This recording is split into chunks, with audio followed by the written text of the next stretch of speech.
The History of the Damnable Life and Deserved Death of Dr. John Faustus. Read by Robert Crighton.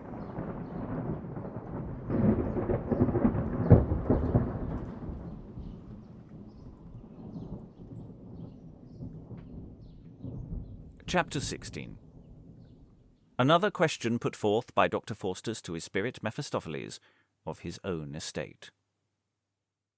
Doctor Faustus, being yet desirous to hear more strange things, called his spirit unto him, saying, My Mephistophiles, I have yet another suit unto thee, which I pray thee deny me not to resolve me of. Faustus, quoth the spirit, I am loath to reason with thee any further, for thou art never satisfied in thy mind, but always bringest to me anew. Yet I pray thee this once, quoth Faustus, do me so much favour as to tell me the truth in this matter, and hereafter I will be no more so earnest with thee. The spirit was altogether against this, but yet once more he would abide him. Well, said the spirit to Faustus, what demandest thou of me? Faustus said, I would gladly know of thee, if thou wert a man in manner and force as I am, what wouldst thou do to please both God and man?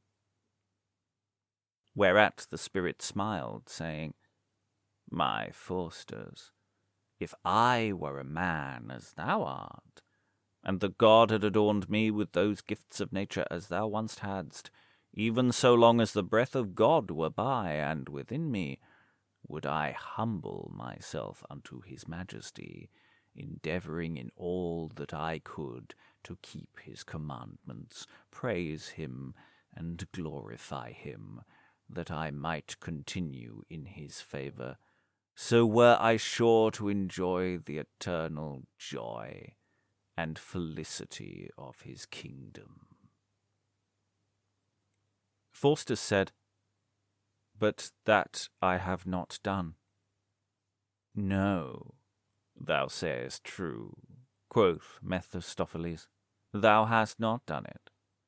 But thou hast denied the Lord thy Maker, which gave thee the breath of life, speech, hearing, sight, and all other thy reasonable senses, that thou mightst understand his will and pleasure, to live to the glory and honour of his name, and to the advancement of thy body and soul.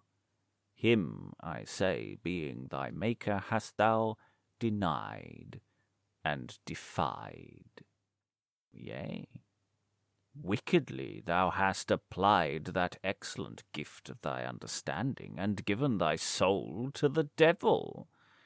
Therefore give none the blame but thine own self-will, thy proud and aspiring mind, which hath brought thee into the wrath of God and utter damnation. This is most true, quoth Faustus. But tell me, Mephistophiles, wouldst thou be in my case as I am now? Yea, saith the spirit, and with that fetched a great sigh. For yet would I so humble myself that I would win the favour of God. Then, said Doctor Faustus, it were time enough for me if I amended.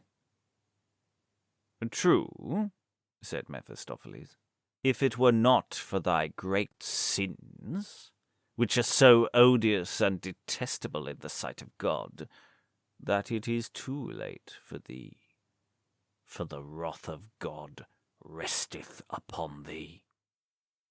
Leave off, quoth Faustus, and tell me my question to my greater comfort.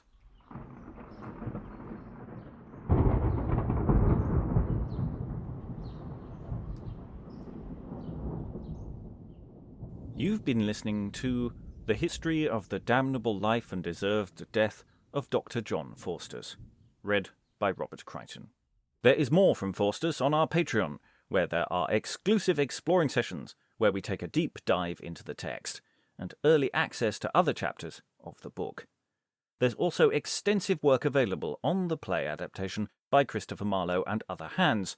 Links are available in the show description.